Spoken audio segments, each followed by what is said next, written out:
सबसे पहले तो आप अपना परिचय दीजिए।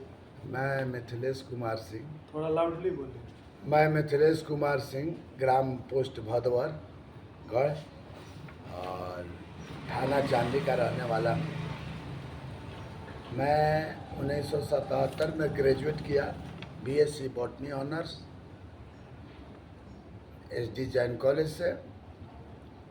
नौकरी के चलते इधर उधर भाग दौड़ किया, लेकिन लालू जी के समय में हमें लोगों को नौकरी नहीं मिली। आके मैं अपना खेती डेयरी का व्यवसाय शुरू कर दिया। शिक्षा आपके जीवन में क्या महत्व रखता है, इस बारे में कुछ बताइए। जिस तरह से आदमी को हवा, पानी और भोजन की आवश्यकता है, मेरे अनुसार शिक्षा उससे भी ज़्यादा जरूरी पड़ जाता है। शिक्षा के बिना आदमी आँख रहते अंधा समझा जाएगा।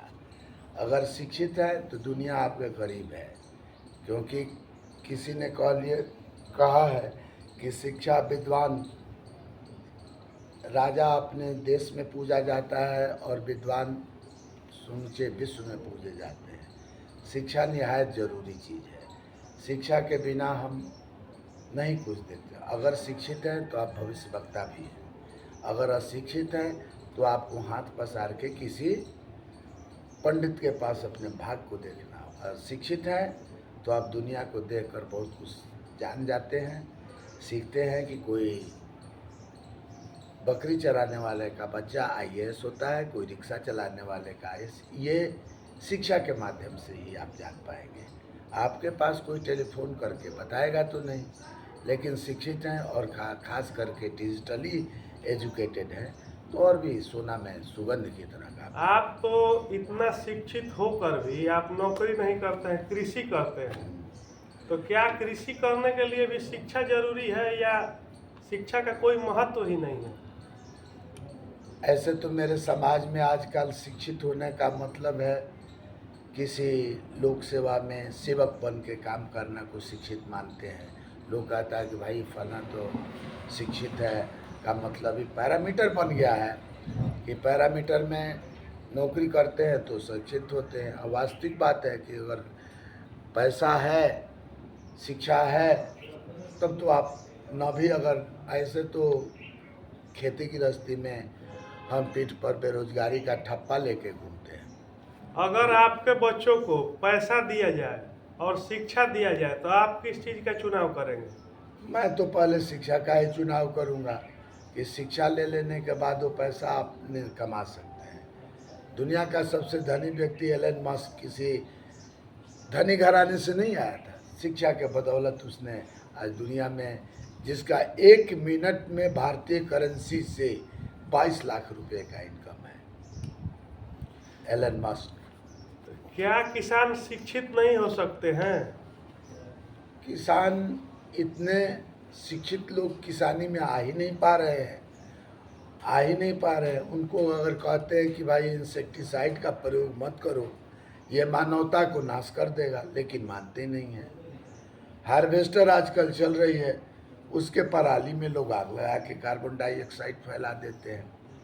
बहुत से लोग अब भूसा बनाने की मशीन रखते हैं तो कहते हैं कि नहीं ये महंगा है, वो माचिस मार देते हैं। तो ये अगर शिक्षित रहते तो वैसा नहीं करते, लेकिन अब लोग बढ़ रहा है। आप शिक्षित किसान को प्राथमिकता दे रहे हैं या अनपढ़ किसान को? देखिए, ऐसे तो किसानी लाचारी की व्यवस्था है। मैं तो अपने स्वजातीय में तो ये नहीं कहूँगा कि भाई तुम किसानी करो, क्योंकि किसान पूरे विश्व में, अगर पूरे विश्व में, जहाँ मेलबोर्न में ऑस्ट्रेलिया में 32,000 एकड़ के भी किसान हैं, लेकिन उनके धनी के सूची में देखिएगा विश्व लेवल पर तो 1000 रैंक के बाद ही आते हैं। तो किसानी आत्मनिर्भर हो सकते हैं, लेकिन केवल खेती करने से नहीं होगा। हाँ, उसके साथ डेयरी गोटरी अगर है आपके पास तो आपको प्रोग्रेस जरूर मिलेगा। और साथ साथ किसान सब कुछ करें, यही एक पेशा है कि जो आदमी अपने बच्चे को, हर किसान शिक्षित किसान नहीं चाहता है कि वो किसानी करे। आप नया पीढ़ी के लिए अपना तरफ से एक संदेश दीजिए, क्या नया पीढ़ी क्या करे कि आगे बढ़े? नया पीढ़ी पहले तो शिक्षित हो, और कोई अच्छा सा अगर नहीं नौकरी लगता है, क्योंकि 2% ही नौकरी लगेगी सरकारी, बाद में प्राइवेट में जाएंगे तो शोषण होगा। तो उससे बढ़िया कि कोई स्टार्टअप शुरू करें और देख लें दुनिया का बाजार। उनके लिए दुनिया खुली है। आज गुजरात में शिक्षित लोग नौकरी करते नहीं हैं। नहीं, वो तो हमारे साथ भी है, बहुत कम ही गुजराती फौज में भी आते हैं। बहुत ठीक है, आपका यह विचार बहुत अच्छा, धन्यवाद।